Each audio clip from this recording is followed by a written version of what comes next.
ஒரு ரீசெல்லிங் ஆர்டரை டிஸ்பாச் பண்ணிகிட்டு இருந்தேங்க. அப்போ வந்து ஷார்ட் வீடியோ எடுக்கலான்னு டக்குன்னு எடுத்துகிட்டு இருந்தேங்க. திடீர்னு பார்த்தேன்னா ஒரு விஷயம் நடந்துச்சு.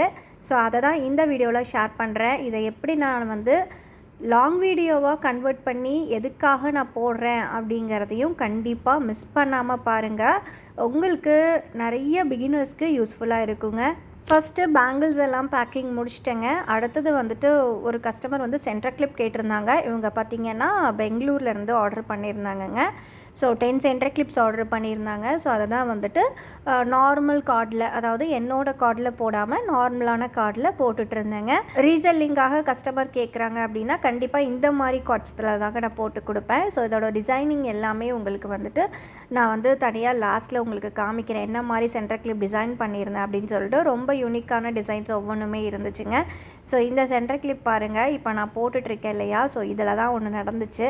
சென்டர் கிளிப்பை வந்து எப்பயுமே நான் சொல்கிறது வந்து செக் பண்ணிவிட்டு ஒர்க் பண்ணுங்கள். அப்போ தான் வந்துட்டு நம்ம டிசைனிங் பண்ணதுக்கப்புறமா வந்துட்டு நமக்கு பிரச்சனை வராது, டேமேஜ் இருக்காது அப்படின்னு சொல்லிட்டு. ஸோ அது என்ன ஆகிடுச்சு அப்படின்னா செக் பண்ணாமல் ஒர்க் பண்ணிட்டாங்கங்க. அதனால் வந்துட்டு பாருங்கள், ப்ரெஸ் பண்ணேன், ப்ரெஸ்ஸே ஆகலை. ஸோ என்ன பண்ணிட்டேன்னா அதில் இருக்க எல்லா ஸ்டோன்ஸையும் எடுத்து வெளியே வச்சுட்டேங்க. ஸோ அந்த ஸ்டோன்ஸ் எல்லாமே வேஸ்ட்டு பண்ண மாட்டேன். ஸோ அதை கடைசியாக என்ன பண்ணேன் அப்படிங்கிறத சொல்கிறேன். ஃபஸ்ட்டு அந்த சென்டர் கிளிப்பில் இருக்கிற ஸ்டோன்ஸ் எல்லாமே ரிமூவ் பண்ணி எடுத்து வச்சிட்டேங்க. அந்த சென்டர் கிளிப், அதாவது இப்போ வந்து கம் போட்டு நம்ம ஒரு சென்டர் கிளிப் பண்ணிட்டோன்னா அந்த சென்டர் கிளிப்பை வந்து தப்பாயிடுச்சு அப்படின்னா கண்டிப்பாக அதை எடுத்துகிட்டு நம்ம வைக்கக்குள்ளே அதில் வந்து ஃபுல்லாகவே கம்ஸ் இருக்குங்க. அதனால ஸ்டோன்ஸ் எல்லாம் வந்து நம்ம ப்ராப்பராக அலைன்மெண்ட்டாக வைக்க முடியாது. ஸோ அது இல்லாமல் அது வந்து பின்னாடி லாக் வந்து கரெக்டாக இல்லைங்க. ஸோ அதனால் நான் அதை யூஸ் பண்ண போகிறது கிடையாது. ஸோ இப்போ என்ன பண்ணேன்னா மற்றது எல்லாத்துக்குமே வந்து கார்ட்ஸ் போட்டுட்டேங்க. அடுத்த ப்ராசஸாக என்ன பண்ணேன்னா டக்குன்னு வந்துட்டு நான் வந்து அந்த ஸ்டோன்ஸை மறுபடியும் எடுத்தேங்க. கஸ்டமர் என்ன கலரில் கேட்டிருந்தாங்க அப்படின்னா ஒரு பீகாக் ப்ளூ கலருங்க, ப்ளஸ் வந்துட்டு நார்மல் க்ரீன் கலரில் கேட்டிருந்தாங்க. டார்க் க்ரீன் கலர் வித் நடுவில் வந்து பார்த்திங்கன்னா நமக்கு லக்ஷ்மி சாம் வச்சு கேட்டிருந்தாங்க. ஸோ இதுதான் அவங்களோட டிசைனிங்க.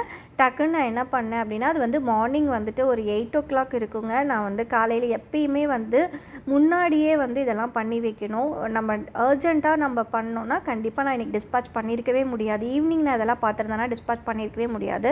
ஸோ மார்னிங்கே பார்த்துட்டேங்க. பார்த்துட்டு நான் என்ன பண்ணேன்னா மறுபடியும் இன்னொன்று புதுசாக தான் இந்த மாதிரி பழைய ஸ்டோன்ஸில் எதுவுமே பண்ணலைங்க. எல்லாமே புது ஸ்டோன்ஸில் எடுத்து பண்ணிகிட்ருக்கேன் பாருங்கள். சென்டரில் ஃபுல்லாகவே வந்துட்டு க்ரீன் கலருங்க ப்ளேஸ் பண்ணிக்கிட்டேன். ஸோ அதுவுமே வந்துட்டு வீடியோ எடுக்கிற அவசரத்தில் நடுவில் லக்ஷ்மியை வைக்கவும் மறந்துட்டேங்க. ஃபுல்லாக வச்சு முடித்ததுக்கப்புறம் தான் நான் பார்த்தேன். அதுதாங்க நம்ம வந்து கான்சன்ட்ரேஷன் வந்து இதில் வைக்கணும். நான் என்ன பண்ணிட்டேன்னா ஸோ வீடியோ எடுக்கிற அவசரத்தில் அதுவும் இல்லாமல் இது காயணுமே அப்படின்னு நிறைய விஷயம் மனசில் தோணிக்கிட்டே இருந்துச்சுங்களா. அதனால் டிசைனை வந்து தப்பாக ஃபஸ்ட்டு பண்ணிட்டேங்க. அதுக்கப்புறமா தான் யோசிச்சுட்டு ஐயோ அப்படின்னு சொல்லிட்டு நடுவில் இருக்கிறத எடுத்துகிட்டு நம்மளோட லக்ஷ்மியை நான் மறுபடியும் ப்ளேஸ் பண்ணேங்க. ஸோ அழகாக லக்ஷ்மிஸை ப்ளேஸ் பண்ணிட்டேன். நடுவில் பண்ணதுக்கப்புறமா வந்துட்டு சைடில் வந்து ஸ்டோன்ஸ் எப்பயுமே இந்த மாதிரி ஒர்க் பண்ணக்குள்ளே பாருங்கள், மேலே வந்து 5 ஸ்கொயர் வச்சுருக்கேன், கீழேயும் அதே 5 ஸ்கொயர் வரணும். அதுதாங்க நம்மளோட மெத்தடு. ஸோ கீழே 5 மேலே 6ன்னு வச்சிங்கன்னா அது ப்ராப்பராக இருக்காது டிசைனு. ஸோ அதுக்கப்புறம் சைடில் எல்லாம் க்ளூ போட்டுட்டு அந்த பீகாக் ப்ளூ கலர் கேட்டிருந்தாங்க இல்லையா, ஸோ அந்த ஸ்டோனை எடுத்து வச்சேங்க. ஸோ இப்படி தான் வைக்கணும். நடுவில் வச்சதுக்கப்புறமா சைடில் வைங்க, ப்ராப்பராக இருக்கும். ஸோ வந்துட்டு இப்போ வந்துட்டு சைட்லேயும் ஃபுல்லாகவே இதே மாதிரி வச்சிடலாங்க. ஸோ இந்த வீடியோ வந்துட்டு எதுக்காக உங்களுக்கு சொல்கிறேன் அப்படின்னா நம்ம எப்பயுமே ஒரு அலர்ட்டாக இருக்கணுங்க. இப்போ வந்து கிளிப்பு வந்து கஸ்டமர் நம்மக்கிட்ட ஆக்சுவலி வந்து ரீசெல்லிங்னால் நான் கம்மி ப்ரைஸ்க்கு தாங்க பண்ணி கொடுக்குறேன். அப்படி பார்த்தாலுமே நம்ம வந்துட்டு எவ்வளோ தான் கம்மியாக இருந்தாலும் அந்த குவாலிட்டியை கரெக்டாக கொடுக்கணுங்க கஸ்டமருக்கு. இப்போ நான் அப்படியே அனுப்பிட்டேன் அப்படின்னா ஸோ அவங்களும் பாவம் நம்மளை வந்து நம்பி வாங்கினாங்க. நான் அந்த நம்பிக்கையை வந்து எப்பயுமே வந்து நான் காப்பாற்றி கொடுக்கணும்னு நினைப்பேங்க. ஸோ வந்து கஸ்டமர் வந்துட்டு நம்மளை வந்து சூப்பராக இருக்குதுன்னு அந்த வார்த்தை சொல்கிறதுக்காக தான் நம்ம இவ்வளோ விஷயமும் பண்ணிகிட்ருக்கோம். ஸோ அதனால் அந்த சென்டர் கிளிப் அப்படியே தூக்கி வச்சுட்டு புதுசு தாங்க பண்ணிகிட்ருக்கேன். பண்ணி முடிச்சுட்டு சைடில் இந்த நடுவில் இருக்க கேப்ஸில் வந்துட்டு ஜர்கான் ஸ்டோன் எடுத்து ப்ளேஸ் பண்ணிக்கிட்டேங்க.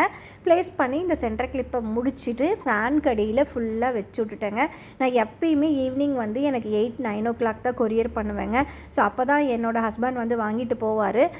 நான் வந்து 5 ஓ கிளாக்லாம் கொரியர் பண்ண மாட்டேன். 9 ஓ கிளாக் ஆகிடும் கொரியர் பண்ணுறதுக்கு. இங்கே கொரியர் பண்ணிட்டீங்கன்னா 10 ஓ கிளாக் வரைக்கும் ஓப்பனாக இருக்கும். ஸோ நான் அதனால் என்ன பண்ணிட்டேன் அப்படின்னா 9 ஓ கிளாக் தாங்க இதை பேக் பண்ணேன். காலையில் வந்து 8 ஓ கிளாக் பண்ணேன். மேக்ஸிமம் பார்த்திங்கன்னா எனக்கு ஒரு 11 to 12 ஹார்ஸ் காஞ்சுது. ஸோ அதனால் எனக்கு பிரச்சனை இல்லை, நல்லாவே காஞ்சிருச்சுங்க. அதுவும் செக் பண்ணி பார்த்துட்டு தான் அனுப்புனேன், ஸ்டோன்ஸ்க்கு இது வருதான்னு சொல்லிட்டு. பார்த்துட்டு தான் கடைசியாக இதுக்கு நான் கவர் போட்டேன். அது வரைக்கும் இது அப்படியே சேஃபாக ஃபேன் கடியில் காய வச்சுட்டேங்க.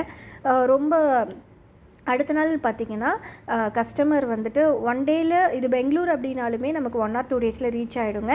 கஸ்டமர் கைக்கு சேஃபாக போயிட்டு அவங்க சொன்ன வார்த்தை, சிஸ்டர் சூப்பராக இருந்துச்சு சென்டர் கிளிப் அப்படின்னு சொல்லிட்டு, அந்த வார்த்தைக்காக தான் இவ்வளோ கஷ்டமும் பட்டேங்க. ஸோ இதை வந்து உங்கள் கூட நான் கண்டிப்பாக ஷேர் பண்ணணும் அப்படின்னு சொல்லி தான் லாங் வீடியோவாக போட்டேன்.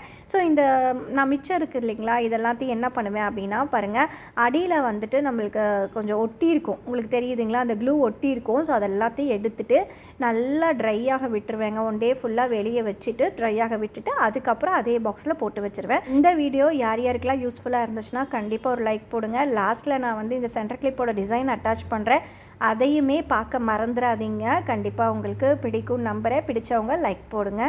உங்களுக்கும் ரீசெல்லிங் பண்ணணும் அப்படின்னு ஆசை இருந்தால் தாராளமாக என்னோடய வாட்ஸ்அப் நம்பருக்கு வாட்ஸ்அப் பண்ணி சீக்கிரமாக ஆர்டர் ப்ளேஸ் பண்ணிக்கோங்க. ஆர்டர் ப்ளேஸ் பண்ணலேருந்து அட்லீஸ்ட் 1 வீக் டைம் தேவைப்படுங்க எனக்கு வந்து டிஸ்பேச் பண்ணுறதுக்கு. ஸோ இந்த வீடியோ கண்டிப்பாக யூஸ்ஃபுல்லாக இருந்திருக்கும்னு நம்புகிறேன். ஸோ இந்த மாதிரி வீடியோஸ் தொடர்ந்து வேணும்னா கண்டிப்பாக என்னோடய சேனலை சப்ஸ்கிரைப் பண்ணி வச்சுக்கோங்க. பாய்.